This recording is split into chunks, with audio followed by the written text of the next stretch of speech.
Boa noite. Vamos para mais um episódio dessa série que tem nos abençoado demais, né? Entre lágrimas e louvores.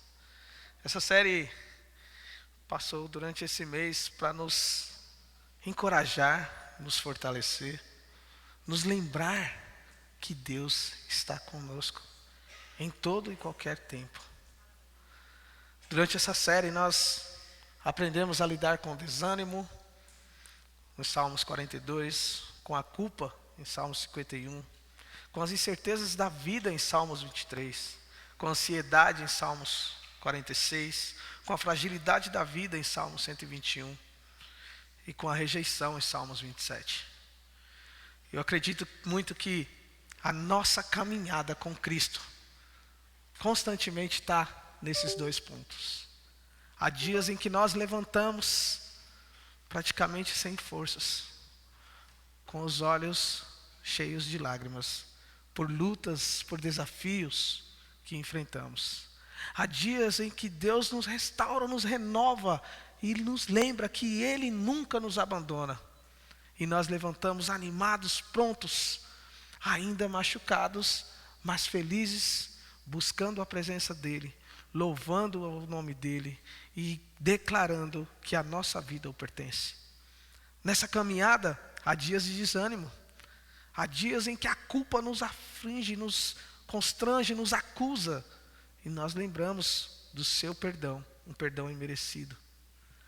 Há dias em que as incertezas da vida nos perseguem, nos faz querer assumir de volta o controle que nós entregamos ao nosso Deus. A ansiedade, o medo, a fragilidade da vida, a rejeição, porque muitas vezes deixamos que pessoas olhem para nós e definam quem somos. Mas todas essas lutas nos fazem em muitos momentos chegar ao esgotamento.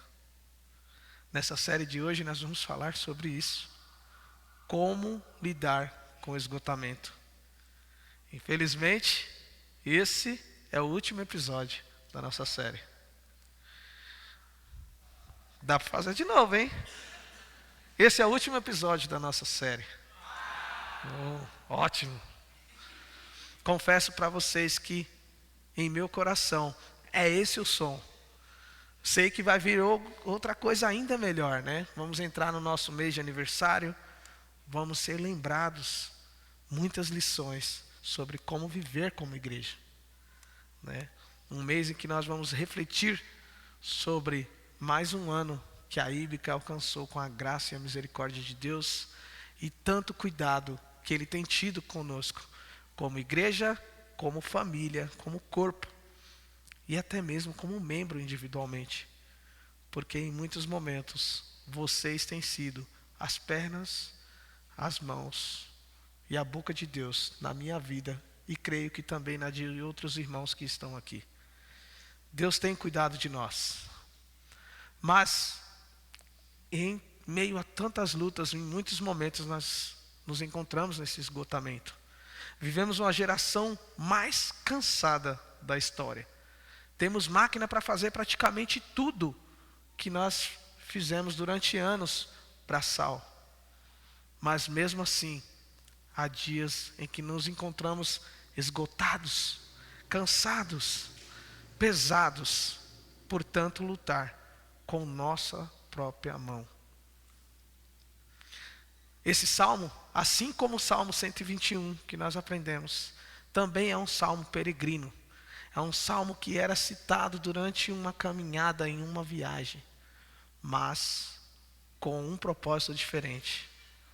Eram viagens que eram feitas para festas de Páscoa, festas de tabernáculo, festas de Pentecostes. Era uma caminhada de rumo ao encontro com Deus. Esse salmo foi escrito por Salomão, um homem de grande sabedoria, mas que precisava também ter essa declaração em mente, ter essa declaração de renovo, relembrando que Deus continua no controle, que Deus continua sendo Deus, que não importa como estão as circunstâncias ao seu redor, Deus não muda.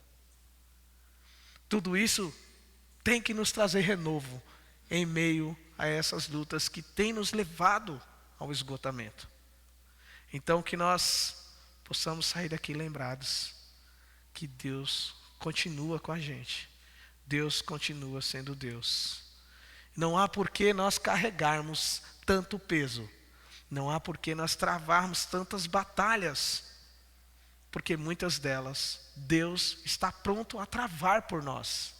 Mas em muitos momentos, pegamos o controle e achamos que podemos fazer melhor do que Ele. Salomão cita essa canção para dizer: Senhor, não adianta fazer por minhas forças. Eu sei quem é a minha fonte. Eu sei que é inútil fazer de próprias mãos. Vamos ler? Salmos 127. Eu vou pôr aqui também na tela, então, se você está sem Bíblia, fique tranquilo. Tenho certeza que você vai conseguir acompanhar com a gente aí a leitura. E eu vou ser o mais fiel possível para que todos aqui saiam alimentados pela palavra do nosso Senhor. Estou ouvindo algumas páginas aí, vou esperar alguns segundos, mas vamos lá, vamos à leitura. E diz assim: se o Senhor não for o construtor da casa, inútil será o trabalho dos construtores. Se o Senhor não vigiar a cidade, inútil será a vigia da sentinela. Inútil será para vocês levantar cedo e dormir tarde, trabalhando arduamente por alimento, pois Ele concede sono a quem ama. Os filhos são herança do Senhor, e os frutos do ventre uma recompensa. Como flechas nas mãos dos guerreiros, são os filhos nascidos na juventude. Bem-aventurado o homem que tem a sua aljava cheia deles. Não será humilhado quando enfrentar seus inimigos no tribunal. Vamos orar? Pai amado, te pedimos, Pai, que o Senhor fale aos nossos corações, Deus.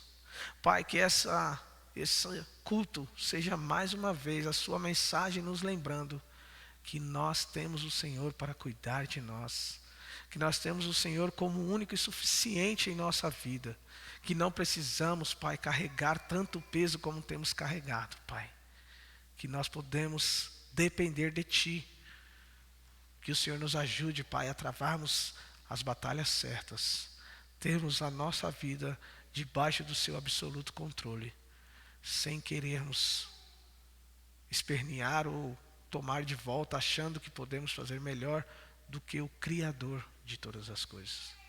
Fale, Pai, aos nossos corações, que todos nós possamos sair daqui hoje desafiados, encorajados e animados para essa caminhada até que o Senhor venha. É o que eu te peço e oro em nome de Jesus. Amém. E aí, irmãos, eu queria destacar aqui 4 ações, 4 pontos muito impactantes desse trecho.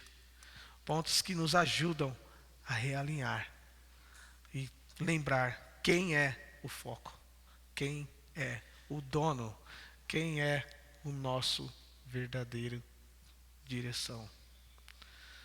E o primeiro ponto é: realinhe a fonte da sua construção. Se o Senhor não for o construtor da casa, inútil será o trabalho dos construtores. Se o Senhor não vigiar a cidade, inútil será a vigília do sentinela. Salomão começa esse cântico fazendo o que muitas vezes nós precisamos fazer: começar olhando para a fonte de todas as coisas. E eu queria aqui fazer um destaque. Na maioria das Bíblias, se não em todas, o Senhor aí está escrito com todas as letras maiúsculas. Ele não está apenas falando do Senhor como alguém distante. Ele fala com propriedade e ele está falando do único Deus vivo e poderoso que tem tudo debaixo do seu controle. Salomão fala aqui com toda a propriedade e faz o que nós deveríamos fazer a todo momento. Muitas vezes nós começamos planos, começamos lutas, travamos batalhas, somos confrontados por desafios e dias tristes, sem lembrar quem é o nosso Deus. Quem deveria ir à frente dessa batalha? Quando olhamos para esses versículos, temos um grande peso e desafio, pois somos confrontados em relação ao lugar que Deus tem em nossas construções. Isso nos leva a ir ainda mais fundo. Toda vez que nós olhamos para um prédio, olhamos para a sua beleza, olhamos para o seu acabamento, olhamos para o seu espaço, olhamos para o seu formato, para o seu desenho, ainda que moderno, né? Pé direito alto e todas as coisas que os grandes arquitetos fazem. Mas esquecemos de olhar para o alicerce. Olhamos para esse prédio, estamos todos aqui nessa laje, né? Estamos aqui no primeiro andar e tem um peso grande aqui. De algumas pessoas tem um pouquinho mais, né? Mas eu mesmo sou um pouquinho acima do peso. E venho aqui confiante nessa laje, porque eu sei que o alicerce que está embaixo aqui é forte, consegue me segurar. Muitas vezes nós pensamos em tudo na construção, menos no alicerce. Salomão começa aqui o trecho falando: eu sei quem é o meu alicerce. Eu sei quem é a minha fonte. Eu sei em quem tenho buscado. Esse desafio tem que ser para nos lembrar que a nossa família tem que estar alicerçada no Senhor. A nossa casa tem que estar alicerçada no Senhor. O nosso trabalho tem que ser alicerçado no Senhor. Os nossos relacionamentos têm que estar alicerçados no nosso Senhor. Os nossos estudos têm que estar alicerçados no Senhor. Os nossos dons têm que ser voltados para o nosso Senhor. Começamos muitas buscas e conquistas sem olhar para o dono de todas as coisas. Falamos que Deus é o nosso Pai, o nosso Senhor, mas não o consultamos, não consagramos a Ele, não usamos para a honra e glória dEle. Eu gosto sempre, quando falo do dom da música, que é um dom que eu tenho, ainda que fraquinho, né? Consegui ensinar um pouquinho meu filho, mas agora já me passou, já não. Ele que me ensina agora. Mas é um dom que eu desenvolvi e com a graça de Deus é um dom que eu consagrei ao Senhor. E eu tive a oportunidade já de falar de Deus através disso. Em uma oportunidade no meu trabalho, eu tinha um patrão que gostava um pouco de música também, e ele tinha a mania de tirar um funcionário de dentro do trabalho, no momento do serviço, e colocava o cara do lado dele só para ficar tocando violão para ele. Ele escolhia aquelas músicas, né, de sofrer um pouquinho, mas o cara ficava lá, nós tudo trabalhando, entrando na geladeira, carregando peso, cansado de chamar o próximo, e o cara olhando para a nossa cara e dando risada do outro lado da rua, tocando violão. E em um desses momentos, um colega chegou em mim e falou: cara, você não toca violão? Por que você não mostra, meu? Para você ter a oportunidade de sentar lá do lado dele, enquanto nós estamos se matando aqui. E a minha resposta para ele foi: porque esse dom eu consagrei ao Senhor. Se não for para tocar louvor, eu nem pego no violão. Mas o que da sua vida hoje você tem consagrado ao Senhor? Qual dom você tem consagrado ao Senhor? A sua casa está para servir ao Senhor? O seu carro é para servir ao Senhor? É para dar uma carona para um irmão? É para socorrer alguém em caso de saúde? As suas finanças estão consagradas ao Senhor? O que nós somos desafiados nesse trecho, e a gente vai falar bastante sobre isso, muitas vezes nós falamos da boca para fora, se Deus quiser, mas nós não queremos ouvir o que Deus realmente quer.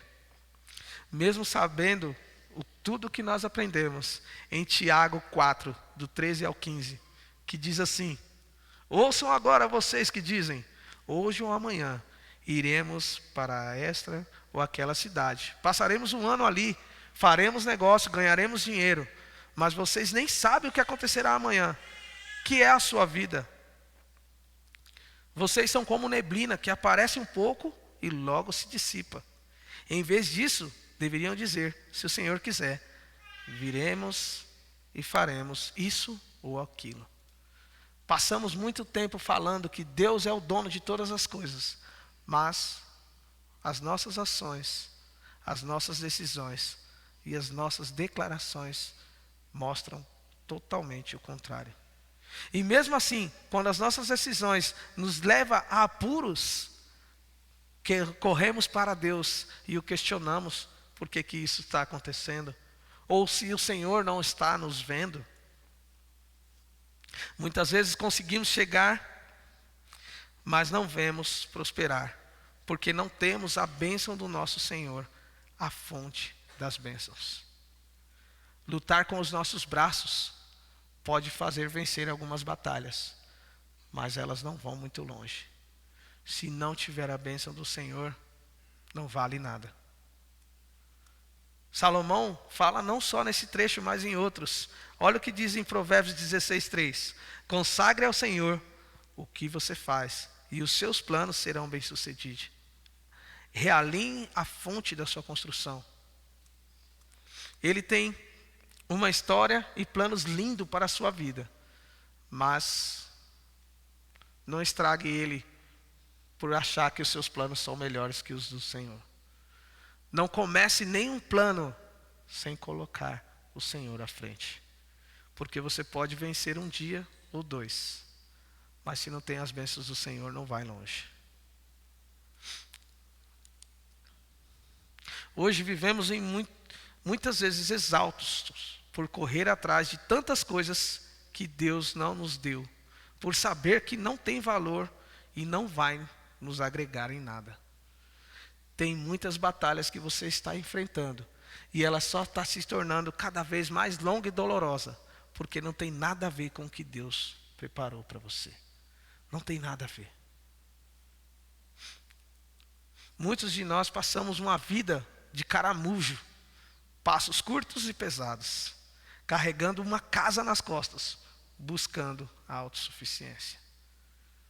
Muitas vezes o seu fardo está pesado, porque está cheio de coisas que Deus não pediu para você carregar. Está cheio de coisas que você acha que são necessárias para você, mas não são. E o mais importante que você precisava ter na sua mala, na sua bagagem, você não está carregando. O Senhor nos chama a tomar o jugo dele. O Senhor nos chama a entregar os nossos fardos. Mas muitas vezes nós preferimos andar com aquela mochila de escalagem, de viagem, aquela mala gigante, cheia de peso, de coisas que Deus não quer para nós. E ainda no primeiro versículo, ele ainda traz para nós um outro conselho, Saia do papel de protetor da sua vida. Acho que não está muito. Para aquele tempo, era muito importante vigiar para proteger a cidade contra invasores. Mas Salomão deixa claro que realmente guarda a cidade. Muitas vezes, nós pensamos que podemos fazer algo que só o Senhor pode fazer. Salomão, além de ser um dos homens mais ricos que a Bíblia fala, mais prósperos e mais sábio, ele tinha total ciência quem era o único que poderia guardar todas as coisas. Por tantas posses, por tanta riqueza, Salomão tinha também muitas pessoas que eram dependentes e funcionários dele e que ele podia delegar essa ou aquela função, mas a proteção, ele sabia quem era o único capaz de fazer. Tem coisas que não estão ao nosso alcance, mas em meio à nossa correria, queremos fazer por nossos braços. Fazemos muitas coisas no desespero, pensando e agindo como se a situação não estivesse no controle de Deus.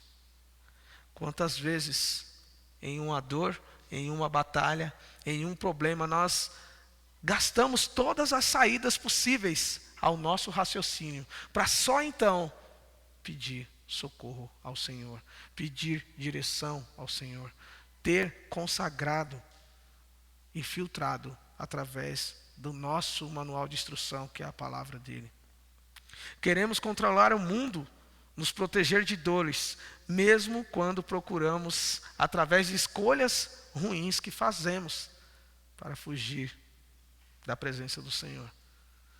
Temos lutas que sim, foram permissão de Deus, para nos ensinar, para nos disciplinar, para nos voltar para Ele.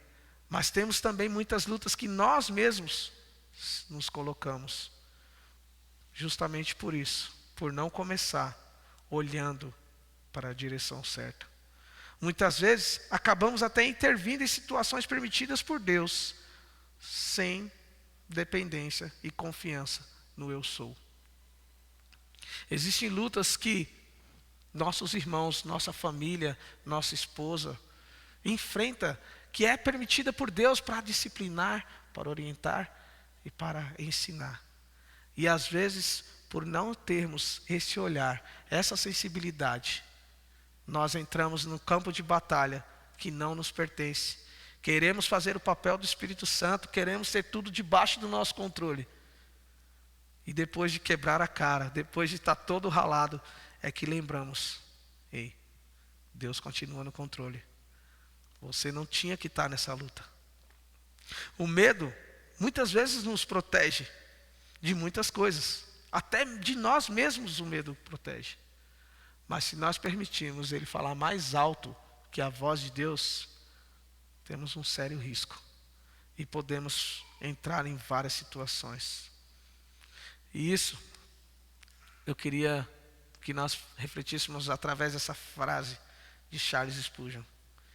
E ele diz assim: se você não consegue confiar em Deus em meio a tempestades, como se atreve a confiar nele para a vida eterna? É muito engraçado, mas nós declaramos confiança em Deus em toda e qualquer situação. Mas basta sair um pouquinho daquilo que nós queremos ou do nosso conforto para nós pegarmos o controle de volta e falar: Deus, deixa que esse aqui eu resolvo. Pode deixar, eu sei o que eu estou fazendo. Olhar para essa frase parece egoísta. E uma coisa que jamais nós falaríamos para Deus, mas as nossas atitudes falam. A nossa confiança nele só pode ser vista em momentos em que não estamos no controle. Muitas vezes, irmãos, a nossa fé só se revela depois que nós não temos mais o que fazer. E isso é vergonhoso para nós. Vivemos muitas experiências com Deus, mas parece que todas elas fogem da nossa mente quando passa por alguma situação. Basta uma zoninha de desconforto e a gente já perde o controle, já não se lembra mais de Deus, já não para orar, já não olha através da palavra, já esquece que o nosso Salvador veio aqui e passou por lutas e desafios também, para nos ensinar que depender dele é a melhor estratégia que podemos traçar. Muitas vezes pedimos respostas a Deus, mas ficamos apenas à mercê de uma confirmação daquela resposta que nós já temos em nosso coração e em nossa vontade. Falamos que consagramos a Deus, mas se a resposta for não, eu não escuto. E volto a ouvir somente a mim mesmo. Por isso, muitas vezes chegamos ao esgotamento. Deus está falando: deixa que eu carrego. E você vai lá e põe a mão e fala: não, pode deixar que eu mesmo sei o que eu estou fazendo. Eu mesmo sou capaz de carregar. Não é tão pesado assim, Senhor, dá para eu levar. É isso que muitas vezes as nossas ações fazem. E isso nos leva a essa rotina de luta sem fim, que nos leva ao esgotamento. A terceira é: insira descanso ao seu ritmo de vida. O versículo 2 diz: inútil será para vocês levantar cedo e dormir tarde, trabalhando arduamente por alimento, pois ele concede sono a quem ama. Muitas vezes sentimos prazer em comer o nosso esforço, e declaramos isso com tanta convicção, mostrando apenas ingratidão, orgulho do nosso coração, ao invés de a imagem e semelhança dele, reconhecendo sua soberania. Afinal, ele é quem nos concede o sono. Muitas vezes nós olhamos para o lado e falamos, por que aquele irmão prospera tanto? E eu faço com tanto esforço e não dá certo. Porque aquele irmão está dependendo do Senhor. E você ainda não aprendeu a depender dele. Nós não estamos falando aqui para você parar de trabalhar. Nós estamos falando aqui para que o seu trabalho não sufoque a voz do Senhor. O problema aqui não é nossa dedicação ao trabalho, declarando, eu creio em ti, mas deixa que eu faço do meu jeito, porque eu sei o que eu preciso. As nossas ações muitas vezes estão falando isso para o Senhor. Senhor, deixa que eu faço, eu sei o que eu preciso. Pensamos que por não ser nossas forças, podemos ter por nossas forças, podemos ter tudo o que quiser.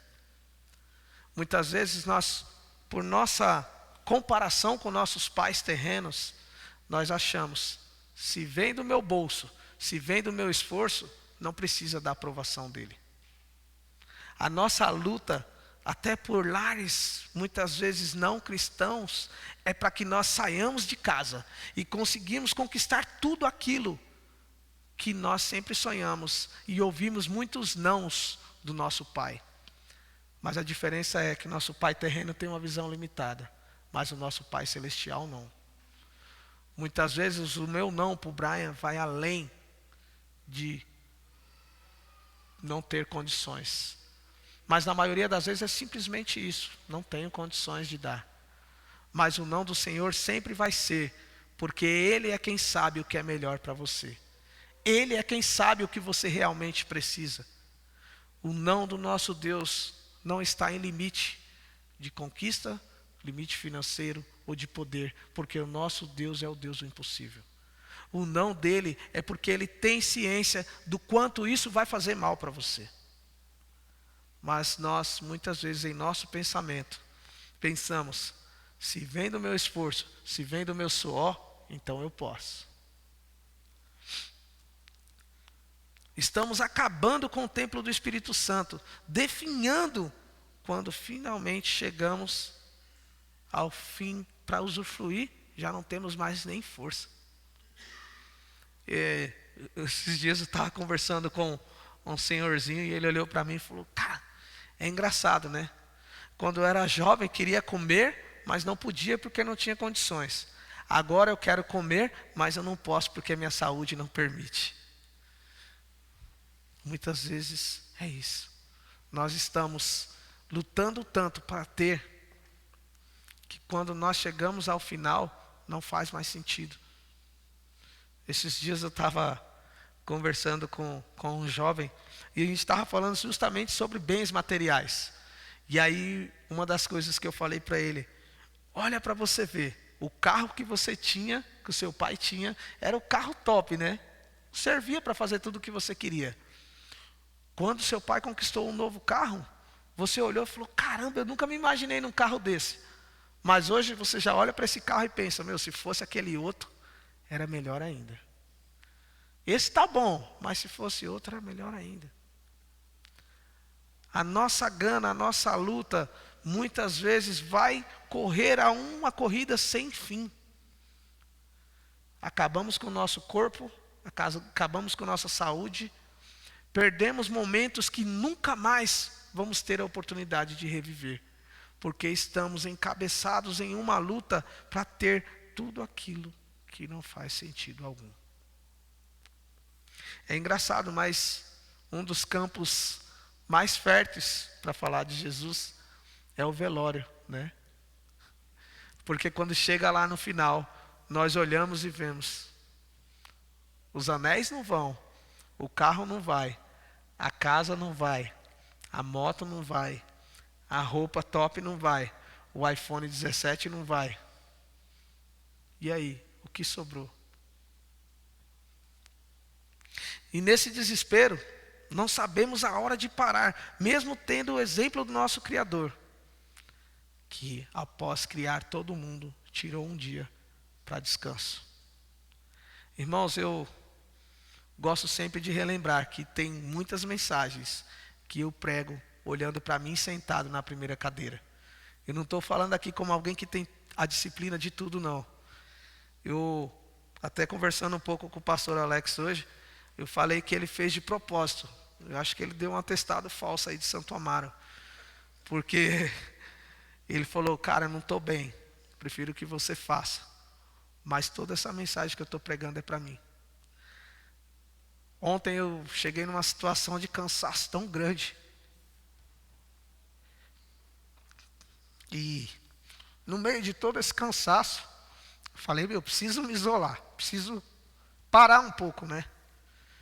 Mas quanto desses esforços é nós carregando um peso que não é nosso? É nós querendo fazer o que não está ao nosso alcance.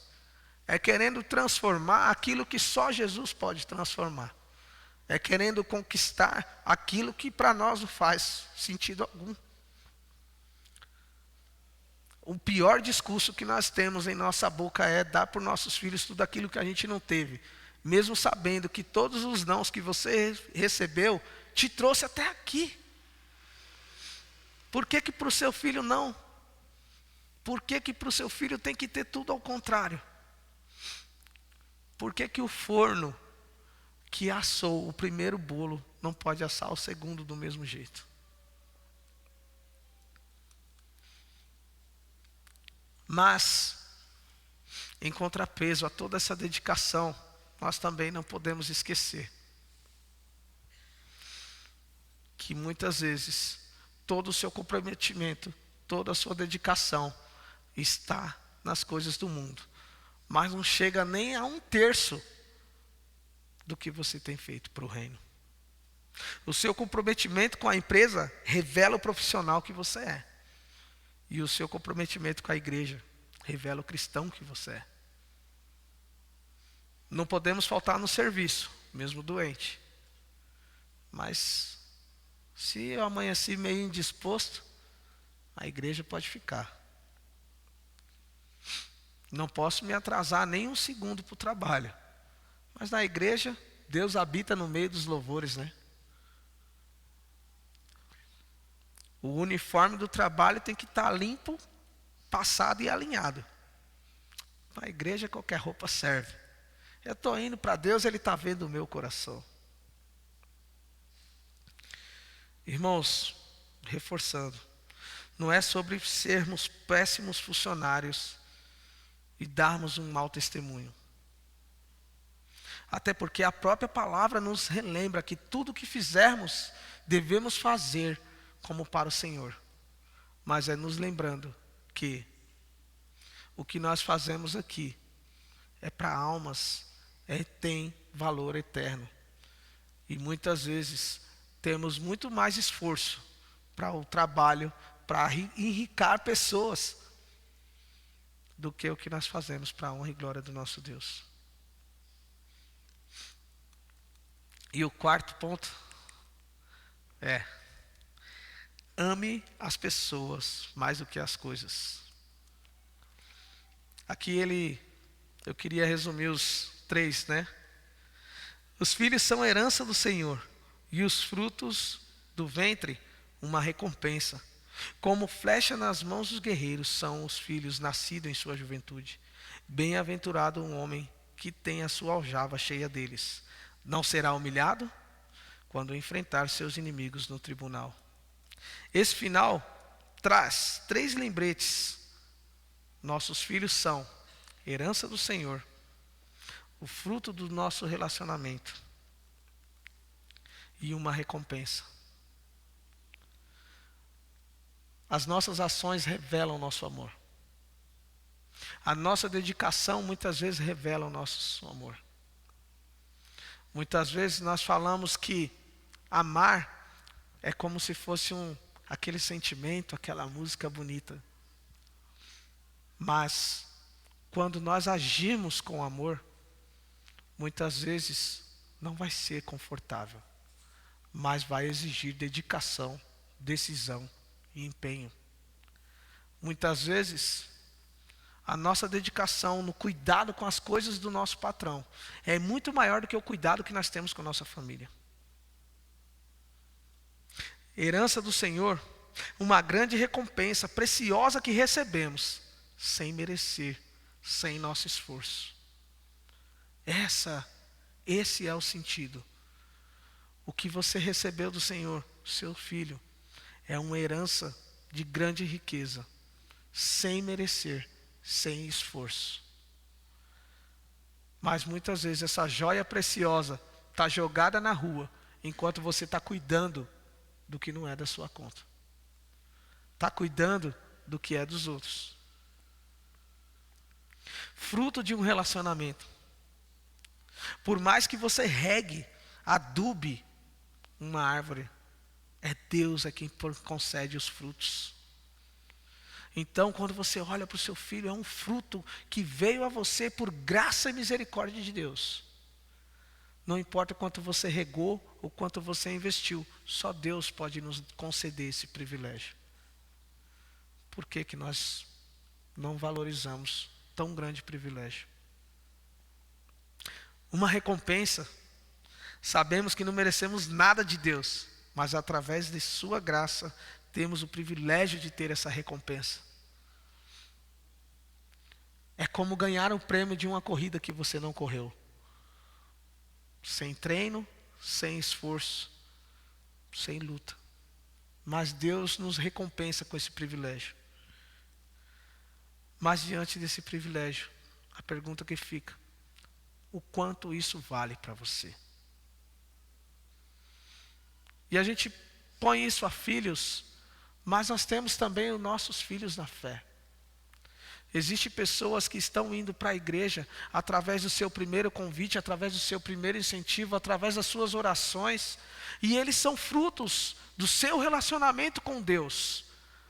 E aí eu te pergunto, você continua regando? Você ama realmente essa recompensa imerecida? Ou a sua luta está tão grande que você está inalcançável? O seu tempo está tão curto que não consegue nem mesmo conversar. A sua dedicação às coisas do mundo está tão grande que você não consegue tirar 5 minutos e orar por essa pessoa. O seu egoísmo está tão grande que você não consegue olhar para a dor dessa pessoa e se compadecer, porque as suas dores são maiores.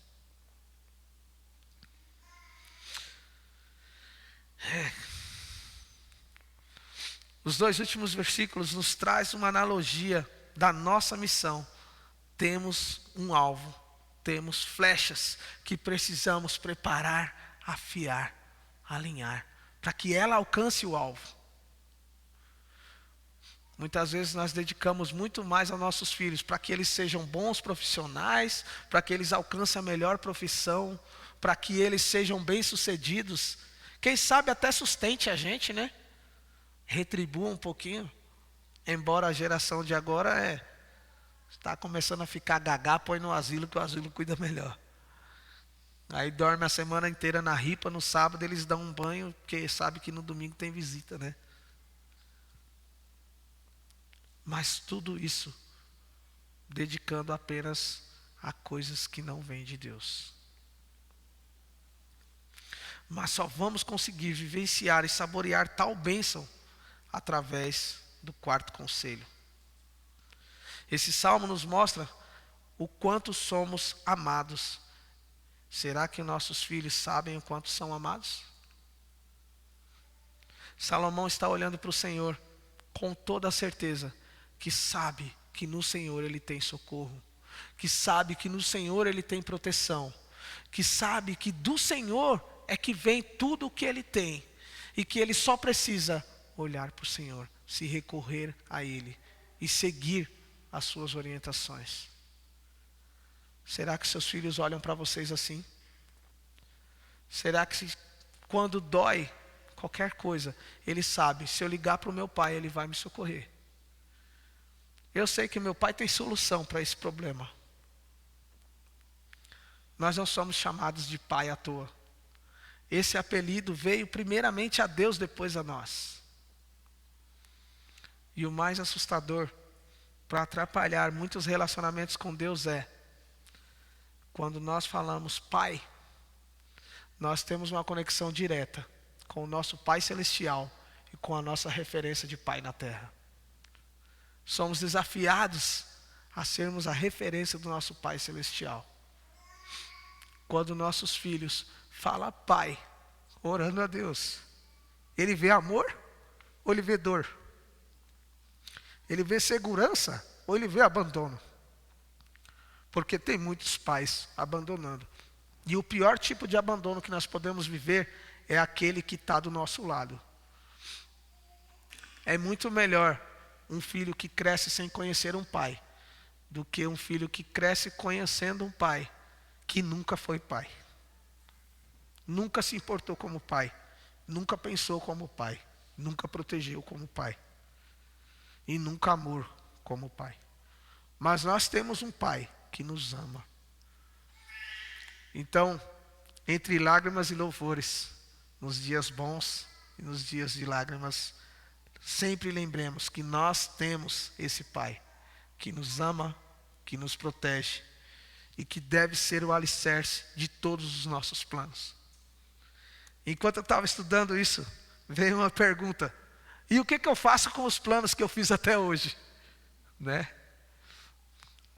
Tem planos no meio, tem planos que já estão no final, e tem planos que eu tinha até abrir essa passagem. A resposta é uma só: consagre ao Senhor, para que seja bem sucedido, indiferente da resposta ser sim ou ser não. Para concluir, eu queria deixar aqui na tela os 4 conselhos e contar uma história breve para vocês. Essa história tem o título de Sem lenha, o fogo se apaga. E ela fala sobre 6 homens em uma caverna gelada por causa de uma avalanche de neve. O socorro só viria ao amanhecer. Cada um deles trazia um pouco de lenha em sua bolsa. Mas quando a equipe de resgate chegou, a fogueira estava apagada e eles estavam mortos, congelados, cada um abraçado com o seu feixe de lenha. Os soldados não entenderam o que se passou naquela caverna, mas se eles pudessem voltar no tempo e ler o pensamento daquelas pessoas, talvez ficasse ainda mais surpreso com o coração da raça humana. O preconceituoso pensava: jamais minha lenha para crescer essa gente esquisita? Não. O rico avarento pensava: vou ser o último a queimar a minha lenha. Quem sabe até posso vendê-la para esses otários. Vai valer uma boa grana. É lei da oferta e procura. O forte, por sua vez, pensava: não vou dar minha lenha para aquecer esses fracotes. Eles que façam ginástica até aquecer. E se quiser, talvez consigam se manter aquecidos até amanhecer. E o fraco pensava: é bem provável que eu precise dessa lenha para me defender. Então, sem chance. E o sabe-tudo pensava: essa nevasca vai durar vários dias. Vou guardar a minha lenha por enquanto e deixar que eles queimem a deles primeiro. O alienado, então, nem pensava o que fazer com aquilo. Por fim, um dos soldados desabafou: acho que não foi o frio de fora que matou esses homens de frio, mas foi o frio de dentro. Não deixe que o frio deste mundo mate você. Abra seu coração e seja o primeiro a ceder o feixe de lenha. Tenha as suas características, mas mantenha a sua mente na fonte da construção. Eu sei que cada um tem suas cicatrizes, a sua luta, a sua criação, os seus sonhos, a sua visão de vida perfeita. Mas acima de tudo isso está o nosso Deus, a fonte de toda a criação. O nosso pastor vai cantar um louvor agora. E eu gostaria muito que durante esse louvor nós tirássemos um tempinho para refletir onde temos buscado, qual tem sido o seu alicerce, qual tem sido a sua fonte e em que está embasado os seus planos, os seus sonhos e as suas lutas.